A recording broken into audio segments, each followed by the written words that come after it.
Talvez você tenha feito constantemente estas perguntas. Onde posso encontrar refúgio num mundo cheio de conflitos? Ou, como e onde posso encontrar força para vencer nesse mundo que oferece tantas derrotas?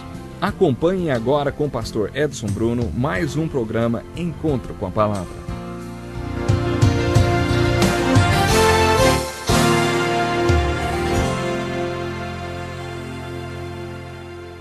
Bem-vindo ao Encontro com a Palavra, um programa feito para ajudá-lo a compreender a Bíblia e a aplicar suas verdades na sua vida. Fico feliz e honrado por você ter escolhido estar com a gente hoje. Se você puder, convide outras pessoas para se juntarem a nós nesses estudos. No Salmo 119, versículo 160, temos um relato sobre as Escrituras que diz o seguinte: As tuas palavras são em tudo verdade, desde o princípio.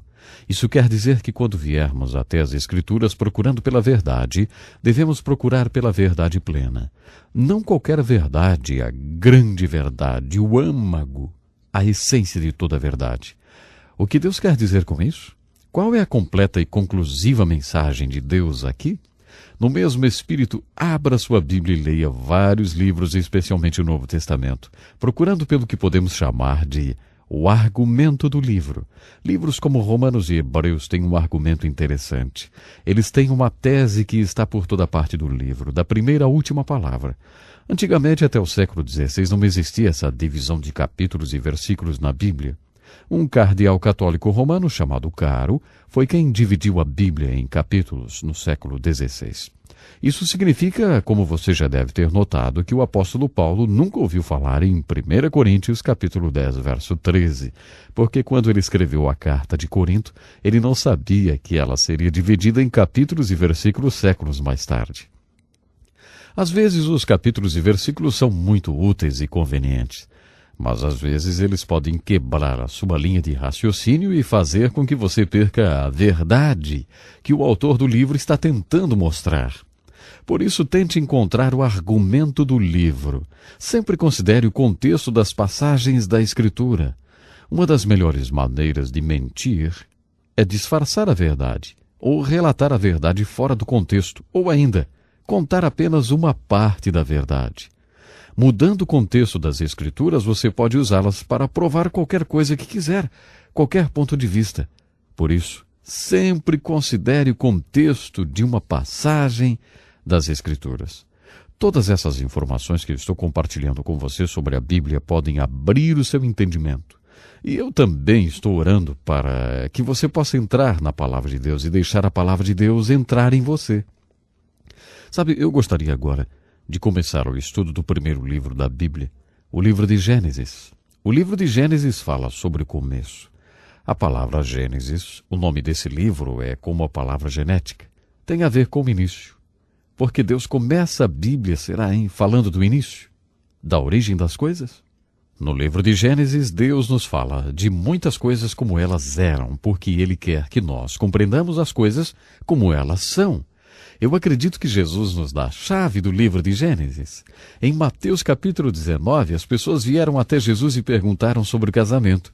Quando eles fizeram essas perguntas, Jesus disse: Olha, se vocês quiserem entender o casamento como ele é, volte e estude o casamento como ele era.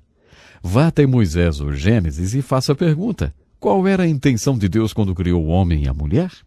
Estudem o casamento como ele era no princípio, disse Jesus, e vocês vão entender o casamento como ele é.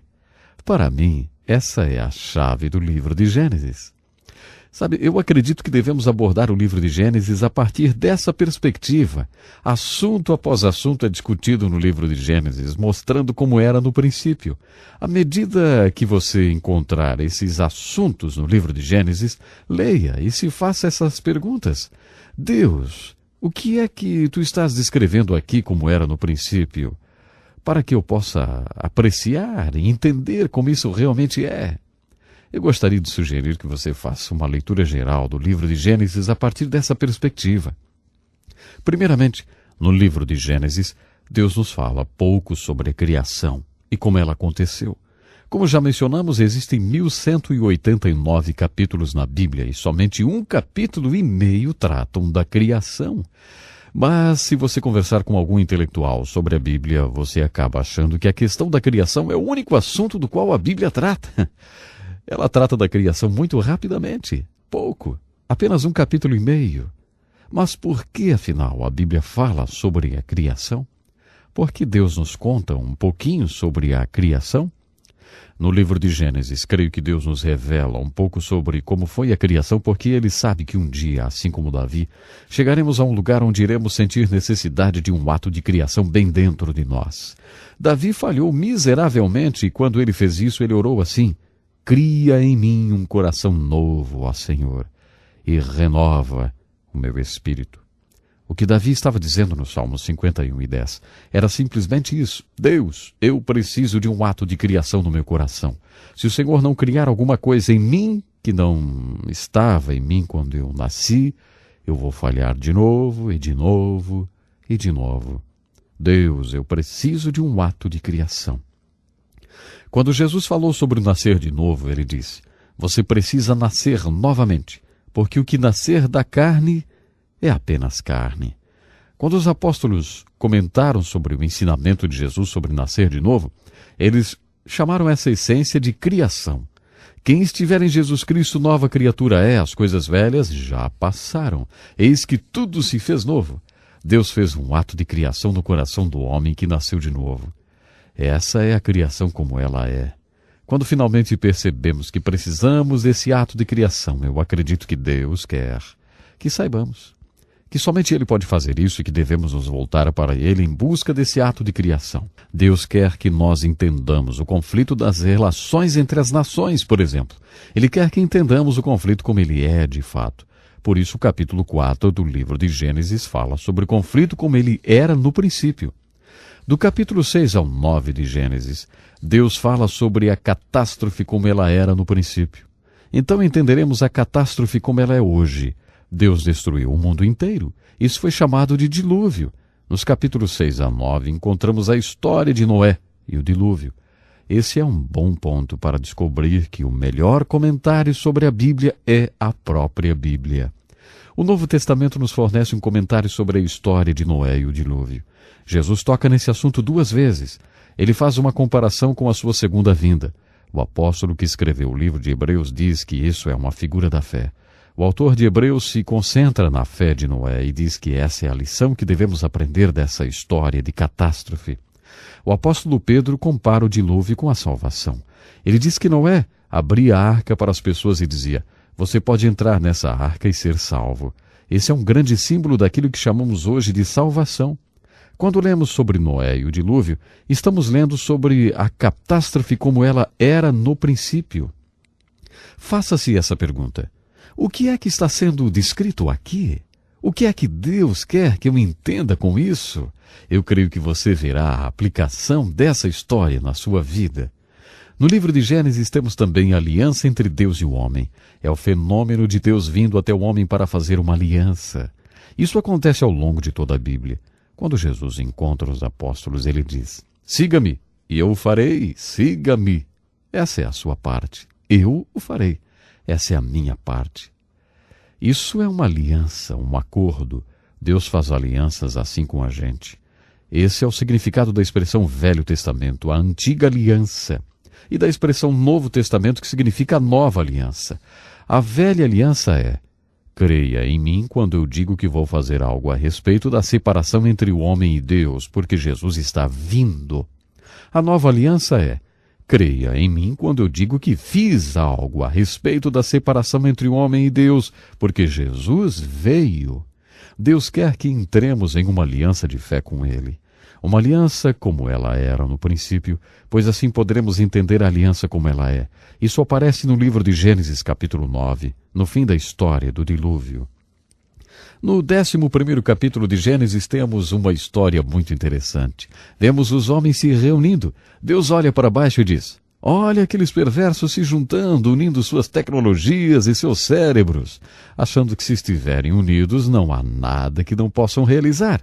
Então Deus disse: acho que vou acabar com isso. Então ele desce e destrói tudo. Na história da Torre de Babel, o que Deus está tentando nos mostrar? Acho que ele está nos mostrando algo muito significativo. Parece que por séculos Deus esteve impedindo o homem de se unir e expandir sua tecnologia. Deus deliberadamente confundiu todos eles. Ele dividiu as línguas para que não fosse possível a comunicação. Não é interessante que agora, no século XXI, parece que Deus tirou o pé do freio e permitiu que o homem se unisse novamente? Sabe, comunicação, transportes e tecnologia, isso tem unido o mundo inteiro.